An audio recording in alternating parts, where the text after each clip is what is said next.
Rock Star Triathlete featured video. Hello triathletes, it's Ben Greenfield from the Rock Star Triathlete Academy, and if you're getting ready to do an Ironman event or you've already done one and you want to do better, you won't want to miss this video.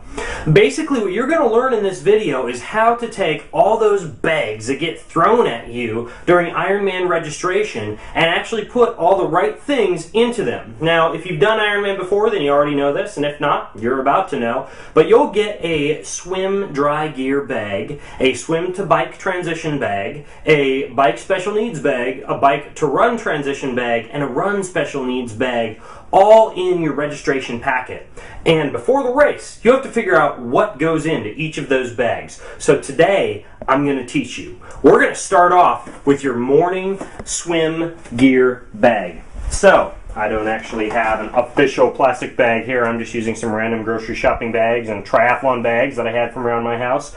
We're going to start off with our swimming essentials. Do not be the guy who's running around looking for the race director to find your lost cap. Your cap goes in there, your goggles go in there, and if you wear earplugs, you'll want your earplugs in there as well. Now, in addition to that, you'll want a swim chip guard so you don't end up with blisters and bleeding ankles during the swim. Throw that in there if the race hasn't provided one. And you'll also want to include, if you plan on wearing one during the swim, your heart rate monitor. Now, it's up to you. If you don't feel comfortable wearing this during the swim, then put it into your swim to bike transition bag. But if you wear your heart rate monitor during the swim and you want to gather that data, put that into your swim gear bag. Now, in addition to that, I always like to take in a gel about 5 minutes before I get into the water. So I will put a gel in my swim gear bag. I also take in caffeine about 30 to 45 minutes prior to the swim start. So I'll put either some generic caffeine pills in there, or I'll put like a caffeine vitamin type of powder in there that, again, I'll take in 30 to 45 minutes prior to the race. And of course, because I'm taking all those things in, I put a big bottle of clear water into that bag as well, so that I can sip water leading up to the swim start, but so that I can also have water immediately after the race right there in the bag, and I'll show you why in a second. Now, of course, you'll want your sunscreen. I use a couple different types, one for my face that doesn't tend to sting my eyes as much, and then one for the rest of my body. I'll apply that, of course, after the race personnel have put the race numbers on me, so I'll wait until that point and then put those on. Now, the next thing that I want to have during the swim is some chamois cream, and the chamois cream is necessary, especially if you're wearing your tri-shorts or your bike shorts during the swim.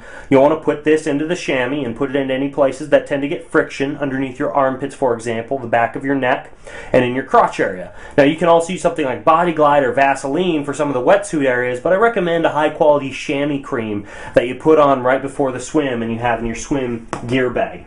Now, the next thing that you want in there is your wetsuit or your skin suit or whatever happens to be legal for the race that you're participating in. You don't want to be the person running around looking for that thing that you spent a bunch of money on that's supposed to make you faster that you forgot to put in your swim gear bag. So make sure that that goes in there as well, along with a towel. I like a towel just to stand on and spread my things out on as I'm getting ready for the race. Now, the next thing is, just in case you anticipate having difficulty being able to warm up in the water prior to the race, or you don't want to get in the water and fight everyone warming up, bring an elastic band with you so you can do some pushes, you can do some pulls, you can get your swimming muscles warmed up and ready for the swim. Of course, your MP3 player is crucial. You can't wear it during the race, however you can wear it during your warm-up. And you'll like to have your tunes that kind of get you pumped up to dominate as you get ready for the swim and prep all of your transition area.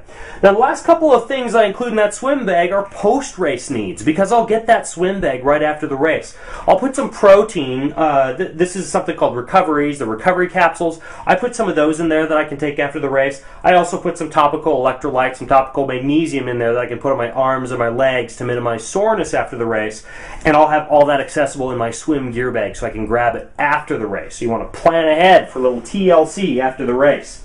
It's also positive thinking, right? If you put it in your bag, that means you plan on using it, which means you plan on finishing. So the next thing is you're going to come charging out of the water, and you'll be directed to your swim to bike bag. And in your swim to bike bag, there's a few things. First of all, your helmet could be on your bike. or you could put it in your swim to bike transition. Now if you put it on your bike, you just lay it across your aero bars or your handlebars and open up your sunglasses and put those inside as well. Alternatively, you could put them into your swim to bike bag. Now, your shoes can also go into your swim to bike bag, and if you do that, then make sure that you have your socks in there and you have them rolled down a little bit so you can pull them on much more quickly. So we'll put our shoes in there, and the next thing that you'll want are some electrolytes. Now, what I like to do is I'll put some electrolytes in a film canister or a canister like this, like a Noon canister, and I will have those accessible to me so I can take in some electrolytes as soon as I finish that swim. If I'm out there on the swim for an hour and I plan on taking 4 electrolytes an hour during the race, then I want to replenish my electrolytes as soon as I get out of the water, and I have them in my swim to bike bag so that I can pop this open, grab 4 electrolytes, put it in the back of my jersey or hold it in my hand as I go to my bike, and then put it in a safe and secure place such as my jersey pocket during the bike. So I have those electrolytes. For example, you could go with something like Hammer Nutrition, makes Endurolites. There's another company called Millennium Sports that makes Athlites. Whole bunch of different choices for your electrolytes, but if you're using electrolytes, and I do recommend that you use them, have them there in your swim to bike transition bag. Now the next thing, of course, is your race number. I crumple up my race number before I put it on that race belt, and then you'll wear that on your back during the bike, but you'll want that in your swim to bike bag. That's another thing that you could, like your sunglasses, put inside your helmet if you wanted to. I get nervous about it blowing away or getting lost overnight if the bike's checked in overnight, so I put it in that swim to bike bag. I like to have a bar in there. I chew on a bar as I first take off on the bike to kind of collect my thoughts, keep me from going too fast, and also to replenish some of the calories that I lost during the swim. So I put a bar, like a power bar, an energy bar, into that swim to bike transition bag as well. And then finally, if you carry your tire changing, tube or flat fixing type of equipment out there with you on the bike, you can put it in your swim to bike bag. I'd recommend that you tape it under the back seat of your bike, or put it on a wing that's attached to the back of your bike seat. But if you tend to carry them in your jersey pocket, you would of course want them in that swim to bike bag. Finally, a little bit of clear water. I always have extra water in most of the bags just in case I don't have access to water right there in the changing area or in the area where I'm claiming that bag. So, we'll put that on there and we're going to go halfway through the bike to the special needs area.